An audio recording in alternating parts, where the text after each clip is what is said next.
mindfulness itu banyak dipakai di dunia psikologi hari ini.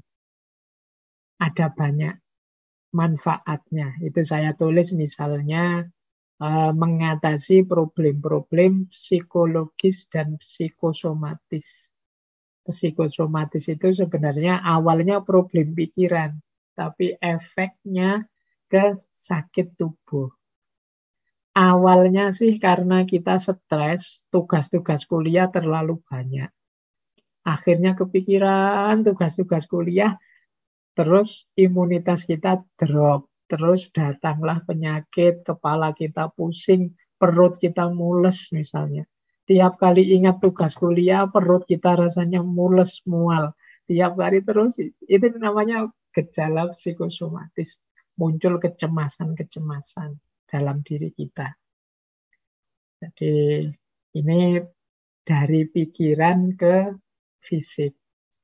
Ada yang unik, kadang-kadang ada orang itu yang sekarang kan zamannya Google ya, rajin baca Google tentang penyakit-penyakit, mungkin oh ciri-cirinya orang stroke, oh ini ciri-cirinya orang sakit jantung, oh ini ciri-cirinya orang kena angin duduk misalnya.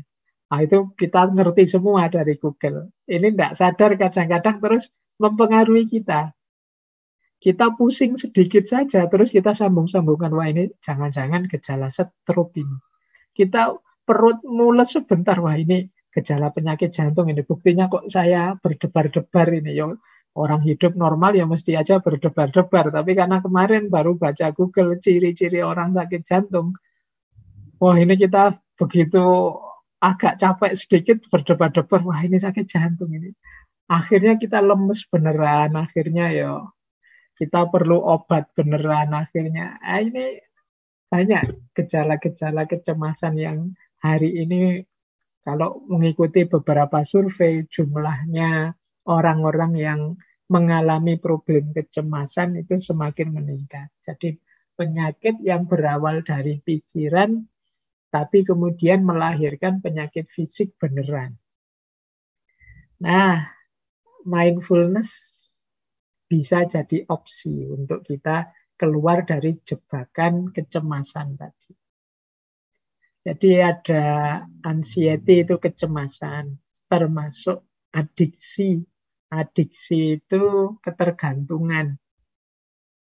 Jadi orang yang mendapat ketergantungan itu kan orang yang sudah tidak bisa lagi mengontrol dirinya. Jadi itu namanya ketergantungan. Yang paling terkenal kan narkoba misalnya. Mungkin kalau ditanya baik-baik saat sadar, dia akan jawab narkoba itu jelek. Narkoba itu merusak. Dan lain sebagainya. Tapi karena sudah ketergantungan, dia tidak bisa lepas dari jebakan itu. Itu namanya adiksi. Saya tidak tahu teman-teman punya ketergantungan apa. Kadang-kadang orang itu ya aneh-aneh. Ada yang ketergantungan kopi, ada yang ketergantungan rokok. Hari ini sangat banyak orang yang ketergantungan HP misalnya. Kita kan tidak bisa lepas sama sekali dengan HP hari ini. Nah ini hati-hati juga. Adiksi itu ya sifatnya pasti tidak positif untuk psikis. Agresi. Jadi orang yang tidak mampu mengontrol kemarahan dirinya. Suicidality. Ini orang-orang putus asa yang sudah tidak sanggup lagi untuk hidup. Ini kan mungkin saking beratnya beban yang dia rasakan, saking sulitnya dia menerima situasi yang dia hadapi. Depresi, rasa sakit, tidak bisa tidur, hipertensi, dan lain sebagainya. Termasuk mengurangi stres, meningkatkan fokus hidup, keseriusan hidup. Nah, ini manfaat-manfaatnya. Jadi makanya yuk teman-teman boleh mulai latihan. Mudahnya ini melatih kita untuk hidup secara lebih serius, secara lebih sadar. Apapun yang kita lakukan.